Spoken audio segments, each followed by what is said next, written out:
अस्सलाम वालेकुम स्टूडेंट्स, उम्मीद है आप खैरियत से होंगे। शुरू करते हैं जी आज का lecture my accounting channel, subject MA1। मेरा नाम है दानियाल शाहिद। आज का टॉपिक कॉस्ट यूनिट है। What is a cost unit?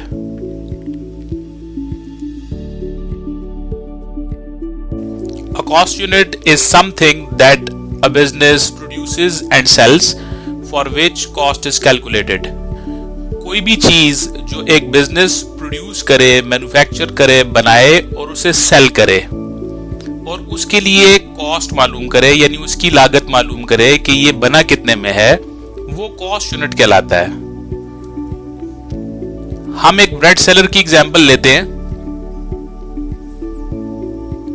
कि जब हम ब्रेड सेलर के पास जाते हैं तो आप सोचिएगा कि एक ब्रेड सेलर की शॉप पे क्या मिलता है, एक ब्रेड सेलर क्या बनाता और बेचता है।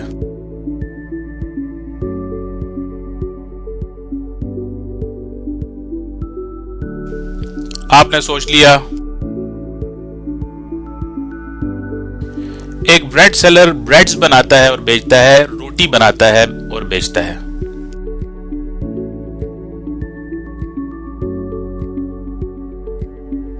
तो अब आप सोचिएगा कि ब्रेड सेलर का कॉस्ट यूनिट क्या हुआ।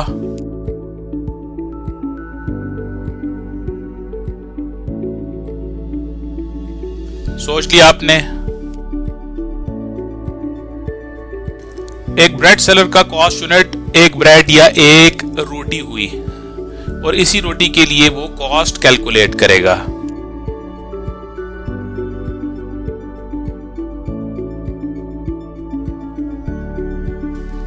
So finally, a cost unit is one unit of the output of a business for which cost is calculated. किसी भी बिजनेस का जो आउटपुट है, जैसे ब्रेड सेलर के बिजनेस का आउटपुट ब्रेड है, उसका वन यूनिट ये कॉस्ट यूनिट कहलाता है और उसके लिए कॉस्ट या लागत कैलकुलेट की जाती है।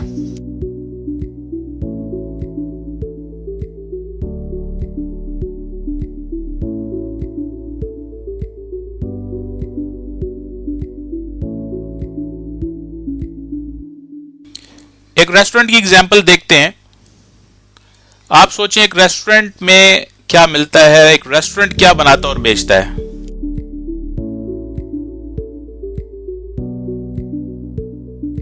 आपने सोच लिया जी, रेसिपी, तो one serving of a recipe,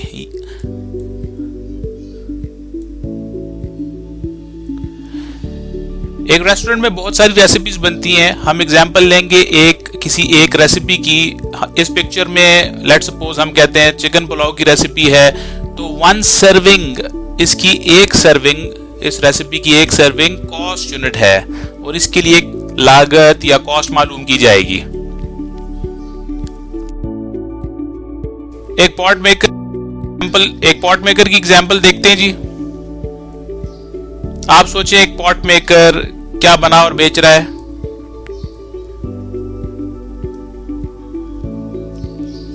एक पॉट बना रहा है और एक पॉट बेचेगा।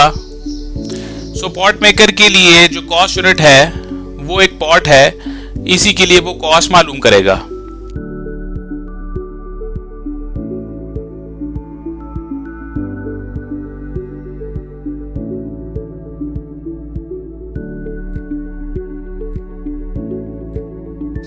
एक कॉस्ट यूनिट प्रोडक्ट भी हो सकता है, सर्विस भी और टाइम भी हो सकता है। हम तीन एग्जांपल से समझने की कोशिश करेंगे कि एक कॉस्ट यूनिट प्रोडक्ट कब हो सकता है, सर्विस कब हो सकता है और टाइम कब हो सकता है। पहली एग्जांपल कि एक कॉस्ट यूनिट प्रोडक्ट कब हो सकता है, या यूं कह लें कि एक प्रोडक्ट किसी बिजनेस के लिए कॉस्ट यूनिट कब हो सकता है। जब हम किसी फर्नीचर शॉप पे जाते हैं तो इस पिक्चर में आप देख के बताएं, सोचिएगा कि यहां क्या बन रहा है और क्या बिकेगा।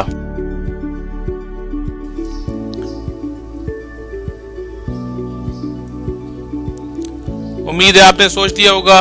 एक कबर्ड बन रही है, एक फर्नीचर बिजनेस एक कबर्ड बनाकर बेचता है, तो इस केस में एक कबर्ड जो कि एक प्रोडक्ट है वो फर्नीचर शॉप का कॉस्ट यूनिट होगा।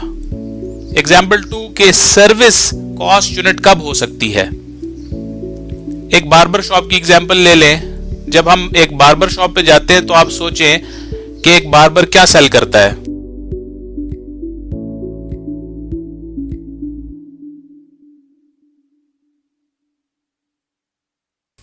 जी, एक बार्बर हेयर कट सेल करता है, तो इस केस में a haircut will be the cost unit for barber.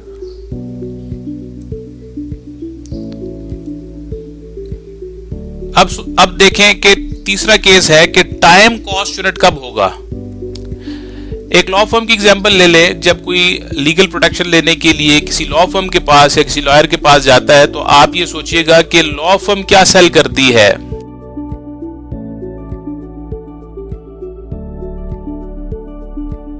आपने सोच लिया एक लॉ फर्म अपना टाइम सेल करती है अपने क्लाइंट को, एन आर or you can say a billable hour. So an hour or a billable hour will be the cost unit for lawyer. यहाँ पे एक इंपॉर्टेंट बात बताता चलूं कि साउथ एशियन कंट्रीज के अंदर जो लॉ फर्म्स हैं या लॉयर्स हैं वो केस टू केस चार्जिंग करते हैं। अगर लॉ फर्म या लॉयर्स केस के लिए चार्जिंग कर रहे हैं तो जो केस है वो कॉस्ट यूनिट होगा।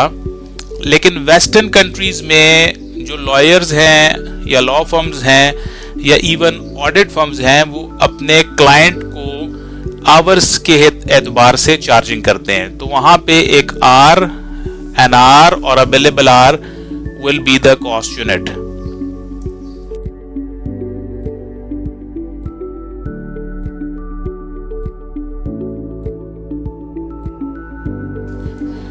देखते हैं जी कि एक से ज्यादा कॉस्ट यूनिट भी किसी बिजनेस के हो सकते हैं। एक स्टेशनरी शॉप को कंसीडर करें और सोचें कि एक स्टेशनरी शॉप पे क्या क्या मिलता है। सोच लिया जी आपने एक स्टेशनरी शॉप पे पेन, एक पेंसिल, एक रबर और एक शार्पनर सेल होता है। इसके अलावा भी काफी आइटम सेल होते हैं, बट इस एग्जाम्पल में हम 4 आइटम्स ले लेते हैं। तो आपने देखा कि एक से ज्यादा आइटम सेल हो रहे हैं स्टेशनरी शॉप पे। सो एक स्टेशनरी शॉप के एक से ज्यादा कॉस्ट यूनिट्स होंगे। आप सोचें इस स्टेशनरी शॉप के कितने कॉस्ट यूनिट्स हैं इस एग्जाम्पल में। आपने सोच लिया 4 कॉस्ट यूनिट्स हैं, एक पेन, पेंसिल, रबर और शार्पनर।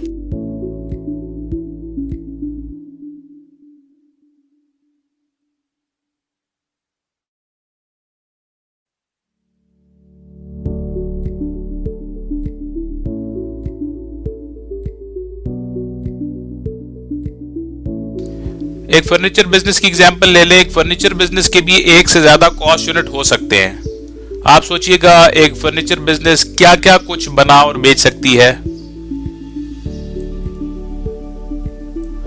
एक फर्नीचर शॉप क्या क्या कुछ बना सकती है। एक कबर्ड, एक चेयर, एक टेबल और एक सोफा। इसके अलावा bed, dining table, dressing table, multiple products बना सकते हैं। इस एग्जांपल में हम ये 4 प्रोडक्ट्स लेते हैं। ये 4 कॉस्ट यूनिट्स होंगे एक फर्नीचर बिजनेस के, और इनमें से हर कॉस्ट यूनिट की इंडिविजुअली कॉस्ट या लागत मालूम की जाएगी। एक बेकरी की एग्जांपल ले लेते हैं। आप सोचिएगा कि एक बेकरी में क्या क्या आइटम सेल होते हैं। डियर स्टूडेंट्स, हम में से अक्सर लोग बेकरी यूज करते हैं, बेकरी आइटम्स यूज करते हैं। तो आपने सोच लिया होगा जी, एक ब्रेड, एक बन, एक केक और एक डोनट। तो एक से ज्यादा कॉस्ट यूनिट्स एक बेकरी के भी हैं। इसके अलावा भी काफी आइटम सेल होते हैं। लेट्स सपोज बेकरी में बिस्किट्स भी सेल होते हैं, तो उस केस में एक बिस्किट कॉस्ट यूनिट नहीं होगा, बल्कि 1 kg of biscuit cost unit होंगे। इसको हम डिटेल में बाद में डिस्कस करते हैं।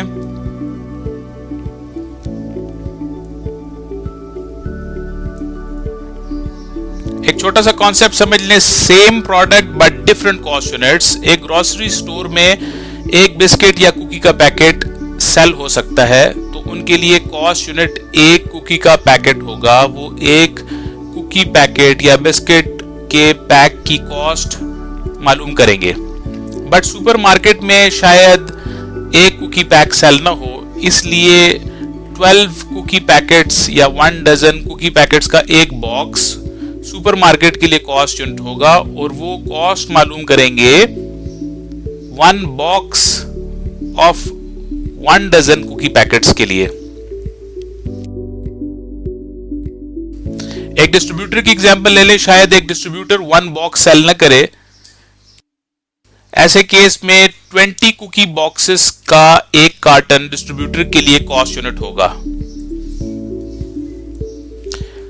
एक मैन्युफैक्चरर की एग्जांपल ले लें। एक मैन्युफैक्चरर शायद एक कार्टन सेल न करे, बल्कि वो एक मैन्युफैक्चरर जब भी कुकी मैन्युफैक्चर करता है तो वो सेम कुकी के, लेट्स सपोज इस एग्जांपल में हम देख रहे हैं कि सेम कुकी के 20 कार्टन्स हर बैच में मैन्युफैक्चर करता है, तो कम से कम भी अगर बनाएगा तो एक बैच बनाएगा और एक बैच में 20 कार्टन्स बनाएगा। तो एक मैन्युफैक्चरर के लिए 20 कुकी कार्टन्स का एक बैच कॉस्ट यूनिट होगा। इस एग्जांपल से रिलेटेड किट में एक क्वेश्चन है, आइए उसकी तरफ चलते हैं।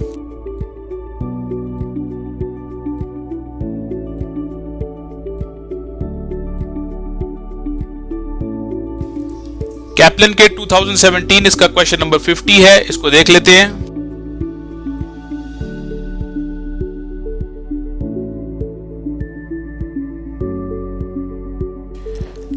What would be the most appropriate cost unit for a cake manufacturer? आप सोचिएगा। अच्छा, अगर ये बेकरी होती तो एक केक भी कॉस्ट यूनिट हो सकता था। हमने बेकरी की एग्जांपल पिछली स्लाइड में देखी है, बट यहां पे केक मैन्युफैक्चरर की बात हो रही है। तो यहां पे हम लास्ट स्लाइड से देख के आए हैं कि if there is a manufacturer so batch will be the better option. अच्छा, एक और चीज देख लें कि अगर केजी हम रखते हैं और मैन्युफैक्चरर मुख्तलिफ साइजेस के और वेट्स के केक बना रहा है, तो हो सकता है 250 ग्राम्स के केक्स भी हों। ऐसे केस में 1 केजी में 4 केक्स आएंगे। हाफ केजी के केस में अगर हाफ केजी का केक भी है तो फिर 1 केजी में 2 केक्स आएंगे, और अगर 1 केजी का केक भी है तो यानी समझ ले 3 तरह के केक्स बना रहा है, 250 ग्राम्स का, हाफ केजी का और 1 केजी का। तो यहाँ पे केजी में नंबर ऑफ केक्स डिफरेंट हो जाएंगे, इसलिए kilogram will not be a better option. इसी तरह एक प्रोडक्शन रन में मुख्तलिफ साइजेस के केक्स बन सकते हैं, सो एक प्रोडक्शन रन भी बेटर ऑप्शन नहीं होगा। तो स्पेसिफिकली हम ये देखेंगे कि एक केक मैन्युफैक्चरर स्पेसिफिक किस टाइप ऑफ केक का बैच मैन्युफैक्चर कर रहा है, तो batch will be the better option.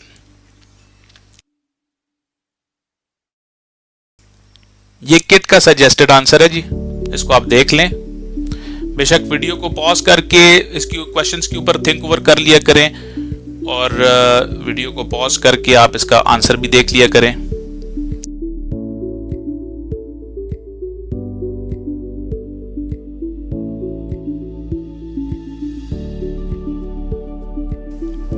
उम्मीद है वीडियो आपको पसंद आई होगी।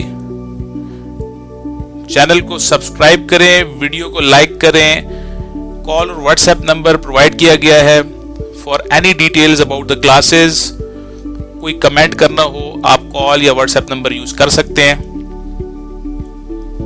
Thanks for watching. अल्लाह हाफिज नासिर।